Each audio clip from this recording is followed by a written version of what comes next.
There's no question about it. The Trinity is not an easy concept to grasp. Perhaps it's no mistake that while the Bible freely uses various metaphors to illustrate its theology, nowhere does it offer an illustration to describe the Trinity. Indeed, it's a concept so sophisticated that it defies simple analogies. Theologian Paul Enns doesn't even particularly like the word itself because it stresses the three persons and not the unity within the Trinity. He prefers a German word that means three-oneness. Still another descriptive word is triunity.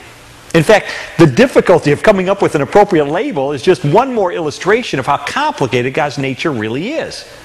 And frankly, that shouldn't surprise us. The God who created the universe and who sustains it day by day is bound to be far beyond our mortal ability to fully understand. To me, the key elements remain this. Does the Bible clearly communicate that the Father is God, that Jesus is God, and that the Holy Spirit is God? And does it emphatically declare that there is one God? The answer to those questions is yes. Now, we can wrestle with trying to comprehend the Trinity, but if the Bible is accurate, then we can't ignore the fact that the Trinity is true. And contrary to some claims, it's not a contradiction. Says theologian Norman Geisler, the Trinity is not the belief that God is three persons and only one person at the same time and in the same sense. That would be a contradiction.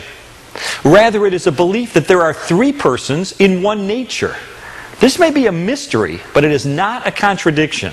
That is, it may go beyond reason's ability to comprehend completely, but it does not go against reason's ability to apprehend consistently.